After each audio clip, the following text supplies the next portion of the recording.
back with another video. And the last one that I posted, I wish I would have made it, like, I wish I would have posted this way because this looks way better. I think the light was reflecting too much off of like me facing forward instead of like how I have it. So anyways, I'm glad that the camera setup is a little bit better today. But with that being said, I am going to be talking about bank teller interviews today. Yay! So I'm not gonna make it as if, you know, you're interviewing with me. Like, I'm not gonna say the questions that they would, like the specific questions they would ask you. I'm just gonna go over what kind of questions they're going to be asking you. And I know for experience because I was a teller at one time, and I'm still working in financial right now. And I am still inside of the branch life. So I still know what goes on. I'm actually a part of some interview, like the interview processes or whatever at my current job, like what I'm currently doing. So, excuse me, with that being said, keep watching if you guys are interested and you guys need, you know, a little intake or what to expect and this and that. We're gonna roll into this video and I'm gonna keep it short and sweet. You ready? All right, let's go. I'm too much right now, I know. But honestly, like I'm gonna really like give y'all some info. So first of all, let's just talk about what you should wear to the interview, okay? So the location that I'm at, I'm not gonna say where or whatever because I still work there and blah blah blah, this and that. But we are like business casual, so they just changed it to where we could wear jeans every day and stuff like that. So if that is not said to you, because they don't always tell you what you should wear, but if they're not like telling you, hey, you know, just letting you know, if you want to come in with jeans to your interview, if they don't tell you that, don't. My suggestion for women, girls or whatever, is to wear like some slacks, or you could do like some type of pants that are more dressy, something that you can wear with the blouse, or you could do like a skirt. If you do a skirt, I would say like right at the knees or below the knees, like nothing shorter than that. And then like a dress or something, you know, like be smart about it. Something as if you were going to like your 5th grade graduation or your 5th grade something. Something, well, I guess I don't want to say that because that could steer y'all off a little bit, but look up like business outfits for the office or whatever, something like that. Google some ideas if you can't visually like get an idea of what I'm saying. And then for guys, I would definitely do slacks or in a button up, or like a polo with like a collar on it, something that gives a little bit of effort, because I know for sure that that is one thing that people look at when you come in for an interview, is if you made the effort to dress the part. Even if you get the job and you get to wear jeans every day and this and that, I would still dress the part. So let's move forward. First, I know that they will probably ask you about like your cash handling experience, so there's going to be questions about that. Probably questions that are like, have you ever been off in your drawer while handling cash? Do you know how to balance your drawer? Because most of the time whenever you are working as a teller, you're going to have a cash drawer that you're responsible of, and it's going to be assigned to you. So they will ask you questions based on that. You don't have to be perfect. They're not looking for perfect, but they more want to look for answers like that you're experienced in that situation. So if you know how to answer that question, then they know, you know, that you're experienced in that area, if that makes sense. So yeah, if you've been off, just tell them you've been off. They're most likely gonna ask you like what you did to fix that, you know, to not have too many outages while you're working. So they just want to be able to see that you're able to catch your mistakes and not continue to do them. Moving forward from that, they probably will ask you questions that have to do with, have you ever worked a job where you've had sales goals, or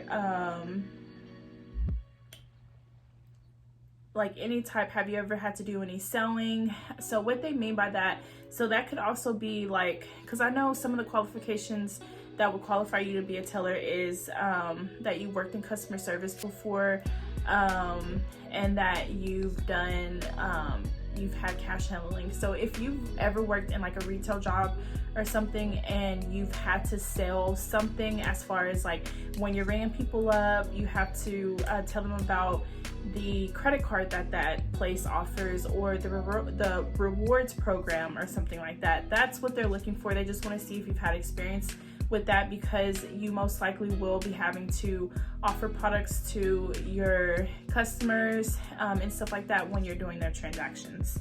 So they want to know if that's something you prioritize, or if you won't be like very new at doing that, because 10 out of 10, well, let's just say 9 times out of 10, that's something that you will have to do as a teller. They also want to know how your customer service is. So they're most likely going to be asking you questions about like, how do you handle angry customers and stuff like that, or what have you done to make your customer service better, things of that sort. Like I said, they're not looking for the perfect answer, and you don't have to be a perfect person. Obviously, don't tell them that you've cussed somebody out or you told them off, or like, you know what I mean, nothing like that. But they're not looking for perfection. They just want to make sure that, you know, when there's somebody in front of you, you're able to keep your composure, be nice to that person. If there was ever someone who was angry, you went and got the right person to talk to that person, like your supervisor or your manager or something like that. Don't give them the dirty details about that one customer that you just told off because you felt like you were being disrespected. Do not do that. Don't do that. Please don't. Also, I know like in my experience, I've been asked this before, and I've had to ask people this, like about admitting a mistake that they've made before. This can be anything in general, like any type of mistake that you've made before, like outside of work, or something to do with work. They just want to make sure that you have accountability when it comes to a mistake you've made, because in the banking world, you're handling people's money, you're handling the transactions and everything, and like, you're gonna make a mistake at one point, but are you going to admit it? Are you going to correct it? Are you going to be able to, you know, fix it and take ownership of that? Because it is your work, and you have to take ownership for the mistakes that you've made when it comes to someone's transactions. So that's more of the reason why they're asking about that. They just want to know if you're able to identify when you've made a mistake and you knew it was a mistake. So you're saying, yes, I make this mistake, but this is what I did to fix it, or this is what I continue to do in the future. That way I didn't continue to make that mistake. What else do I have here? Many mistake outages. I have seen questions about like teamwork. So how do you do in a teamwork environment, or something of that sort. They just want to make sure that obviously you can work in a team. You don't have a problem with like coexisting with other people, as far as like you know, because like in banking and that type of world, there's obviously a lot of people in the office, but like on the teller line, when you're a teller, there is not that many people back there. There's maybe like 4 people at the most, maybe 5 if you're lucky to work at a establishment that's that staffed, but it's usually like a smaller group of people. So teamwork is, just in general, teamwork is good, but they just want to be able to know that you're able to do teamwork stuff. But you guys, my video cut out the first time, but if that last clip cut off a little bit, I was just saying, like, that's really it. They just want to make sure that the experience, because obviously, like, if you have to upload a resume or something like that, they're gonna know that you have experience.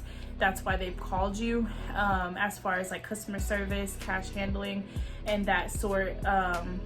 But they just want to make sure that like you took in that experience to where you could like verbally say it, and that's really it. And then like I would just make sure that you're answering the questions thoroughly, dressing nice, and yeah, just be like respectful, attentive, and then like I just honestly don't see a reason why they wouldn't give you the job.